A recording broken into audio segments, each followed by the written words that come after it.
is in this issue. So on our website, we describe ourselves pretty simply. We say we are a nonpartisan, not-for-profit organization made up of engineers, mathematicians, and voting theorists. We educate the public based on our study of voting theory. Now, voting theory covers a lot of things. It covers how ballots are cast and counted. That's voting systems, instant runoff voting, approval voting. Also, it covers solutions to things like gerrymandering and fraud.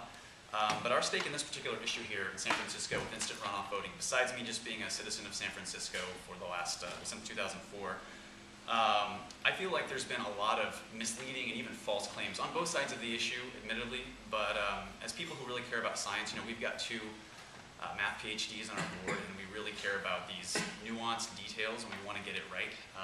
We would like people to be able to make their decision based on objective facts that you can verify, not based on talking points. And I will go into some of the claims that have been made in favor of instant runoff voting by groups like Fair Vote, Common Cause, League of Women Voters, which are just either misleading or just outright untrue. Another thing is that this whole discussion about IRV versus a return to the old system of a delayed runoff, in my opinion, is kind of a silly argument because compared to other systems, they are both really, really bad. We didn't really used to know that. So prior to the year 2000, people would judge different voting systems by all these different sort of subjective criteria. So you'd say, well, my voting system satisfies the independence of irrelevant alternatives criterion, or mine satisfies the majority criterion, or mine's monotonic racism. And that becomes very subjective. You're basically saying, what matters to me more in a given system? That's sort of like us arguing about race cars, and I say, well, mine has a better engine.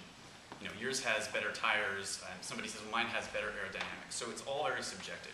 There's one objective way to address this issue and be comprehensive, right? We put those race cars on a track, and we give time trials, and we see how much do all those things actually combine to impact the performance of these different things, right? So it turns out you can actually do that with voting systems.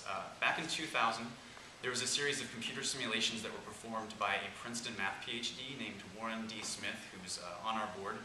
And he was actually able to look at the average voter satisfaction of different voting systems by conducting hundreds of thousands of different simulated elections. And the thing that's nice about these simulations is while they're not completely realistic, you can tune all sorts of things that you can't do in real life. You can say, what happens with this system if everyone is honest, or if everyone is strategic, or if there's some mixture of strategic or honest voters, or what happens if there's a lot of voter misinformation or ignorance. And it turns out that the difference between these different systems is actually pretty enormous.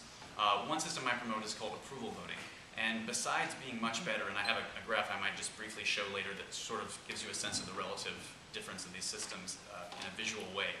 But aside from that better performance and giving you better, more representative outcomes, it's just a vastly simpler system. So with approval voting, you get an ordinary plurality voting ballot.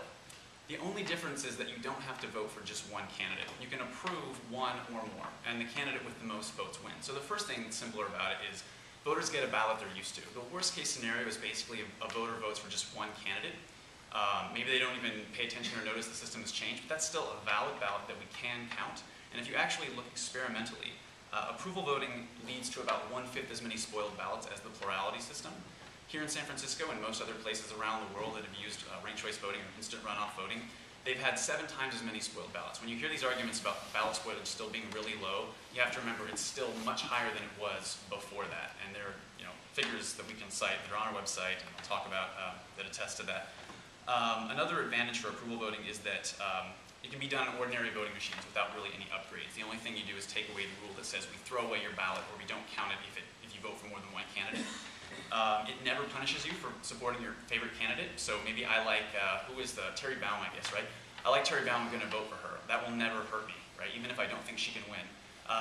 In the last Burlington, Vermont mayoral race, a group of voters who preferred the Republican got the Progressive, right? Their second choice was the Democrat. If they had insincerely put the Democrat in first place, they would have got the Democrat instead of the Progressive. They were punished for voting for their sincere favorite candidate.